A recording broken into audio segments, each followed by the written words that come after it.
Good morning friends. Last video में हम लोगों ने पैराबोला के ऊपर कॉर्ड ऑफ कांटेक्ट का जो टॉपिक है उसको डिस्कस किया था। तो आज पैराबोला का जो लास्ट टॉपिक है pole and polar of parabola, इसको थोड़ा सा डिस्कस करेंगे। तो शुरू करते हैं। तो topic is pole and polar line of parabola. ये क्या होता है पिक्चर के थ्रू थोड़ा सा देख लेते हैं। पहले 3 पिक्चर ऐसे पैराबोला का ड्रॉ कर लेते हैं, जहां पर इस पैराबोला का जो इक्वेशन है ये हो गया y² = 4ax। अब पहले वाले को कंसीडर करें तो इस पे 2 कॉर्ड ऐसे ड्रॉ कर लेते हैं और मान लेते हैं ये दोनों कॉर्ड इस पर्टिकुलर पॉइंट को इंटरसेक्ट करता है। अब इस दोनों कॉर्ड का जो एक्सट्रीम पॉइंट है उससे ऐसे टेंजेंट ड्रॉ करें तो ये दोनों टेंजेंट का जो इंटरसेक्टिंग पॉइंट होगा वो ये आ जाएगा। सिमिलरली सेकंड वाला जो कॉर्ड है इसका एक्सट्रीम पॉइंट से अगर टेंजेंट ड्रॉ करें तो इन दोनों टेंजेंट का इंटरसेक्टिंग पॉइंट ये आ जाएगा। अब ये दोनों इंटरसेक्टिंग पॉइंट को किसी एक लाइन से जुड़ दे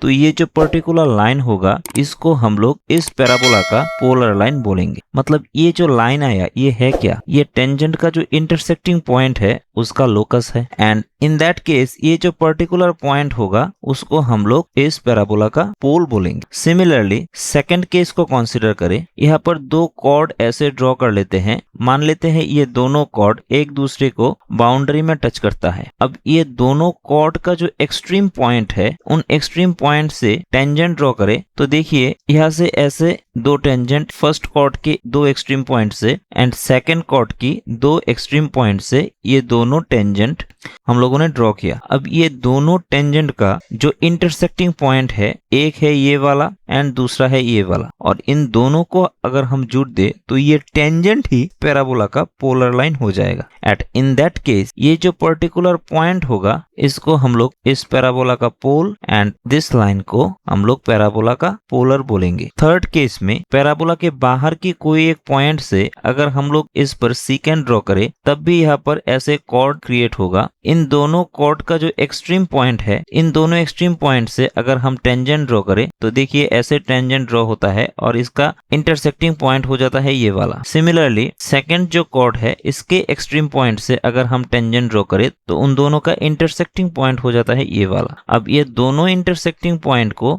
लाइन से जुड़ दे तो ये जो लाइन है ये इस पैराबोला का पोलर लाइन हो जाएगा। मतलब ये भी इन दोनों इंटरसेक्टिंग पॉइंट का ज्वाइनिंग लाइन है। मतलब इस इंटरसेक्टिंग पॉइंट को अगर हम कंसीडर करें तो ये इंटरसेक्टिंग पॉइंट का जो लोकस आएगा उसी को ही हम लोग पोलर बोलते हैं। तो फर्स्ट केस में हम लोग देख रहे हैं पोल जो है वो इस पैराबोला के अंदर सिचुएटेड है। सेकंड केस में हम लोग देख रहे हैं पोल जो है वो पैराबोला के बाउंड्री रीजन के ऊपर सिचुएटेड है। एंड थर्ड केस में हम लोग देख रहे हैं पोल जो है वो पैराबोला के आउटसाइड में सिचुएटेड है। तो यहाँ पर फर्स्ट केस हो जाएगा पोल इनसाइड द पैराबोला, यहाँ पर हो जाएगा पोल ऑन द पैराबोला एंड यहाँ पर हो जाएगा पोल आउटसाइड द पैराबोला। एक बात आप लोग गौर कीजिए, जब पोल पैराबोला के अंदर सिचुएटेड है पोलर लाइन पैराबोला के बाहर सिचुएटेड है। जब पोल पैराबोला के बाउंड्री रीजन के ऊपर सिचुएटेड है पोलर लाइन भी बाउंड्री रीजन के ऊपर सिचुएटेड है। एंड जब ये पोल पैराबोला के आउटसाइड में सिचुएटेड है तब पोलर लाइन पैराबोला के अंदर से पास हुआ है। तो ये तीनों केस के लिए पोल एंड पोलर ऐसे हो जाएगा। तो इन तीनों केस के लिए जो जनरल डेफिनेशन हो जाएगा पोल एंड पोलर का वो होगा polar is the locus of point of intersection of tangents. देखिए हम लोगों ने बोला भी था कि ये पॉइंट ऑफ इंटरसेक्शन है 2 टेंजेंट्स का, तो इसका लोकस है which are generated from the extreme points of the chord of contact of the parabola। जो टेंजेंट्स पैराबोला के जो chord of contact है इस chord of contact का जो एक्सट्रीम पॉइंट है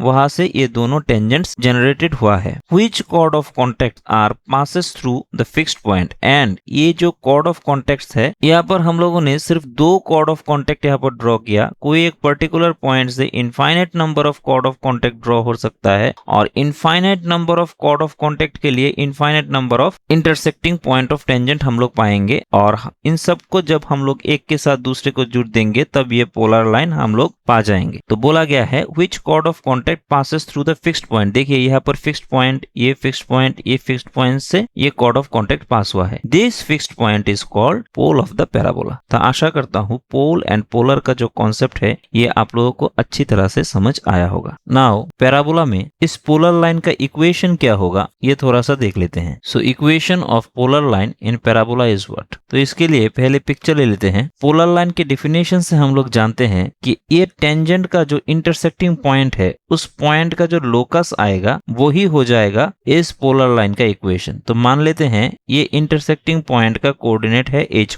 k। सपोज इसको ही चूज कर लेते हैं इन दोनों में से। तो कॉर्ड ऑफ कॉन्टेक्ट का जो टॉपिक है उससे हम लोग जानते हैं कि पैराबोला के आउटसाइड में कोई एक पॉइंट है जिसका कोऑर्डिनेट है h, k। तो in that case equation of chord of contact t equals to हो जाता है y1 minus 2a into x plus x1 equals to 0, जहां पर इस h, k कोऑर्डिनेट की जगह पर x1, y1 था, मतलब इस पॉइंट का कोऑर्डिनेट। अगर आप लोग ये नहीं जानते तो कॉर्ड ऑफ कॉन्टेक्ट का जो टॉपिक है पिछले वाले टॉपिक, इसको आप लोग आई बटन से प्रेस करके देख सकते हैं। तो x1, y1 की जगह यहाँ पर h, k है। इस पॉइंट सपोज इसको p ले लेते हैं, p पॉइंट का कोऑर्डिनेट। तो कॉर्ड ऑफ कॉन्टेक्ट का इक्वेशन यहाँ पर हो जाएगा y1 की जगह k y minus 2a x plus x1 की जगह h इक्वल्स टू 0, मतलब इस कॉर्ड का इक्वेशन। क्योंकि टेंजेंट्स जो है ये दोनों टेंजेंट्स इन दोनों एक्सट्रीम पॉइंट से ओरिजिनेट हुआ है, देयरफॉर हम लोग इस कॉर्ड ऑफ कॉन्टेक्ट की बात कर रहे हैं। अब ये जो पर्टिकुलर कॉर्ड ऑफ कॉन्टेक्ट है, मान लेते हैं यहाँ पर ये x1,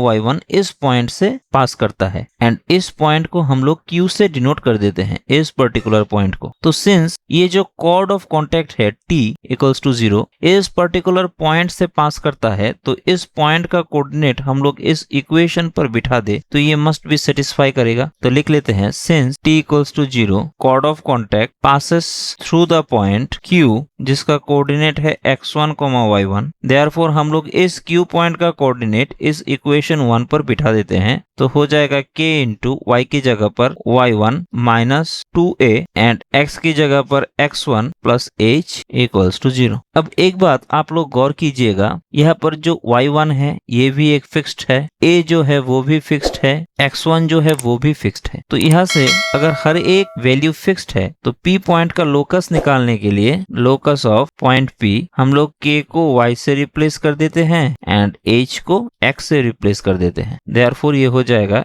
y into y1 minus 2 into a x1 plus x equals to 0 and this is the locus of this line which is the equation of polar in parabola, जिसका इक्वेशन दिया गया है y square equals to 4ax। And ऐसे हम लोग कोई एक पोलर का जो इक्वेशन है उसे निकाल सकते हैं, जहां पर पोल का जो कोऑर्डिनेट है वो है x1, y1। तो आशा करता हूँ equation of polar and pole जो है वो आप लोग समझ गए होंगे। तो इसी के साथ साथ हम लोग पैराबोला का जो कॉन्सेप्चुअल पार्ट है वो पूरा हम लोगों ने कवर अप कर लिया। आगे हम लोग नया एक चैप्टर का सीरीज शुरू करेंगे थ्योरी बेस्ड, और उसी के साथ साथ जेईई मेंस का और वेरियस टाइप्स ऑफ एग्जाम्स जो है उसके ऊपर 2-3 करके प्रॉब्लम हम लोग डेली बेसिस में डिस्कस करेंगे। वीडियो अगर अच्छा लगे तो लाइक सब्सक्राइब कर दीजिएगा। Thank you, good bye.